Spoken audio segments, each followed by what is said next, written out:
Good morning, beautiful world. It's a beautiful day today. And I thought we'd take a quick look, let the sun shine in the patio area. I've got all kinds of cushions and blankets. I like to curl up there. Sometimes I come out here at 4 a.m. and listen to the birds sing and start my day. Like tomorrow I have to get up early, so I'll be up at 4. And it's getting light out by 4. It's starting to get light. The sun is coming up. I mean, it's not bright at 4, but you can see the sun's coming up. This is a new area. This is just so that the deer don't come in. We haven't finished the gate, and then we're going to finish seeding grass there and fix it. But yeah, Rome wasn't built in a day, but this is what we've been working on. Planted that lovely hydrangea. It should be a pink one. It'll be a perennial. And here's that strange looking fire sticks. It's just in a shallow dish. It's a succulent with that aloe vera. Then I've got some beautiful little flowers. A daylily my sister gave me. I have a spotlight here for at night. And lights on that old tree. And this beautiful pink hydrangea loves it there. The soil's really acidic. Oh, and then later today in this little, we're still working this over, but I'm going to plant this strip here with some like Alyssium, low-growing flowering plant, just to make a border. I think that'll look really nice right there in between those wooden little logs that I have. Yeah, and I might get some more of that gravel there, well, this larger stone, and work it in, like make it look pretty. And I want to make like a fairy door there and maybe some windows. And the pond was beautiful. This bloomed. It's done now. It's a new plant. It's a white iris. It was just beautiful. I was busy doing everything. I just planted this here instead of the lily because these big koi were ripping at the lily. So this one here is in the top pond at my old pond, and it does well with the big koi there. The water is a darker color. I dyed it with a natural dye that I have that makes it like a dark golden, but it stops this algae from growing, like the string algae that was growing in the marsh. It's starting to lessen now. There's not as much string algae. It cools and shades the water, and it's natural, like, I don't know, maybe tannins, but oh, my yerba mans is coming nice. It was covered in algae, but that dark water dye that cools the water has stopped that, right? Until like everything gets bigger and more established. The yellow flag here has grown quite a bit since I put it in there, and the base is much larger, and it's just floating, so it can expand all it wants in here.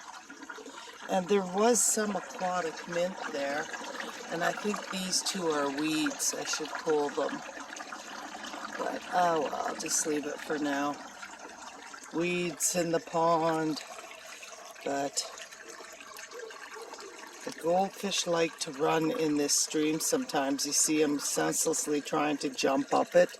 It's like funny. Oh, and there's the little, oh, they're getting fat, those little baby koi. It's hard to see them with the darker water, but it does help keep the algae down. There's not as much smear algae. In the morning I do get the bubbles, and then they disappear by the time the sun shines on it. Probably part of the new pond process. Here I've got 2 vines now. I had the hydrangea here originally, that's over there, but it didn't like the soil. It was all new and high pH, and so I moved it to where the old tree is, and oh my god, it's never looked better. And so I decided I'm going to go with Sweet Summer Love Climbing Clematis that smells nice, and then I'm going to make an arch there with the old log so it can grow right over top of it. I think that'll be beautiful. And then I got some, well, there's gazinias planted that aren't blooming right now, but they'll be gorgeous when they're blooming, different colors of yellows and oranges. No, I just like all kinds of colors. I try not to coordinate too much, except for here. I think I'll put a solid mass of some type of Elysium maybe. Would look nice there. Just a border in between so I can still walk on here. That's my plan. And my sister gave me this mock orange I planted there. That was there, but I moved it over because this will come back every year and it'll be nice right there. A mock orange. It won't get too big. I can keep it trim. But yeah, everything's coming nice. The big koi, well, they're not as big as the ones in my old pond, but they're here somewhere in the dark water. There's one down there now. They like to hang out underneath this plant. So yeah, the water will clear once all the plants get growing, and once the dye wears off, the dye will wear off. It's a natural dye. Let's see what I used. I have some right over here. On my shelf. Natural pond tint here. I bought 2 bottles because it was on sale. And you just pump it in. Natural color, tea color. It's like a brownish tea color, like tannins that you'd see in a natural pond in the wilderness, like on Golden Pond. But a few pumps of that I put in, and I haven't had to use any more. It's still dark. That was probably a week ago or so. The pond's about 3 weeks old now.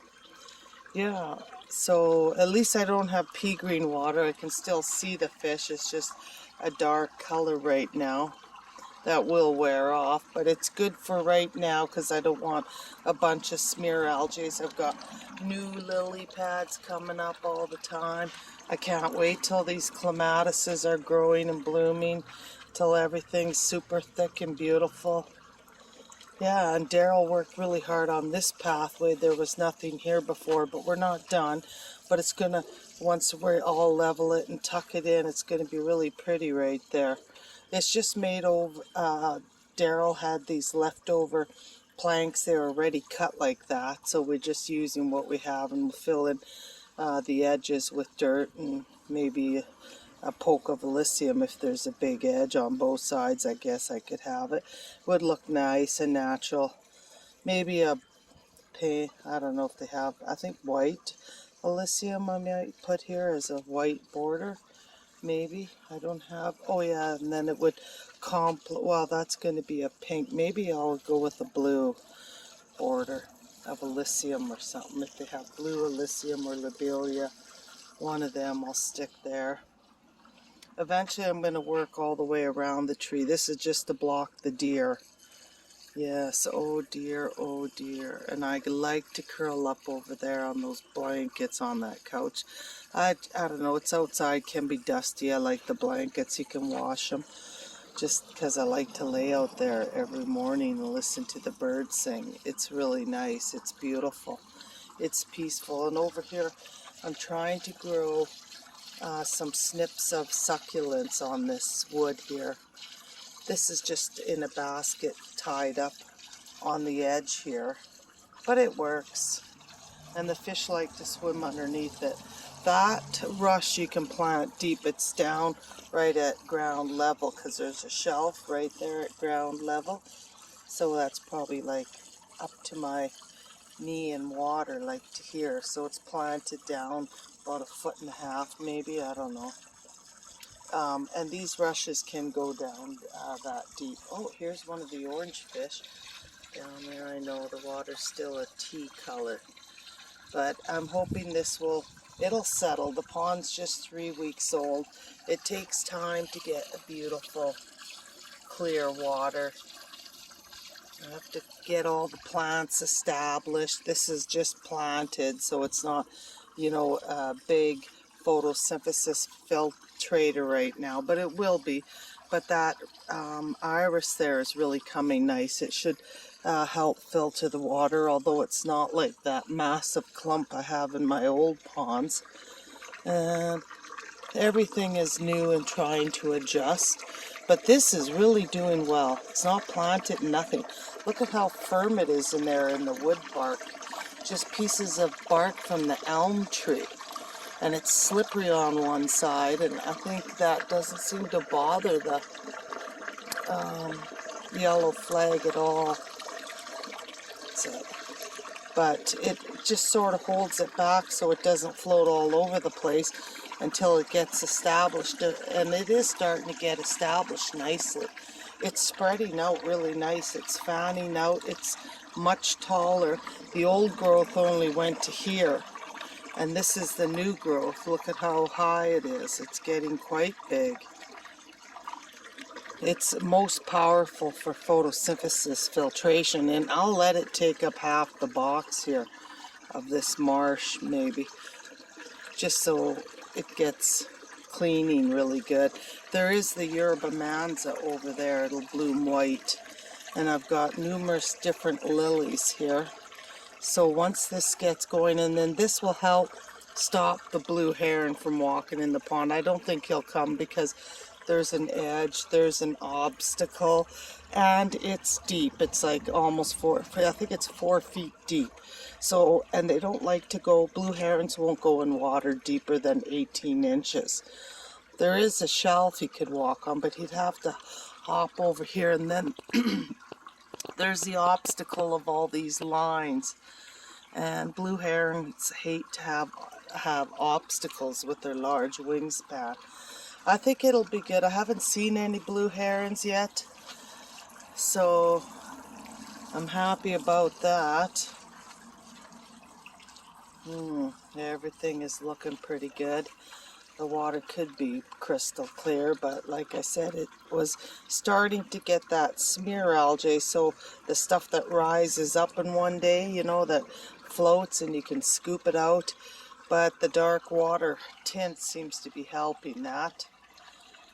And the pads will get established, and then I won't have to, you know, once there's more cover between the hyacinth and the pads and more established plants and pond, then I won't have to tint the water, hopefully, so much. So, but it does reflect really nice. The dark water does.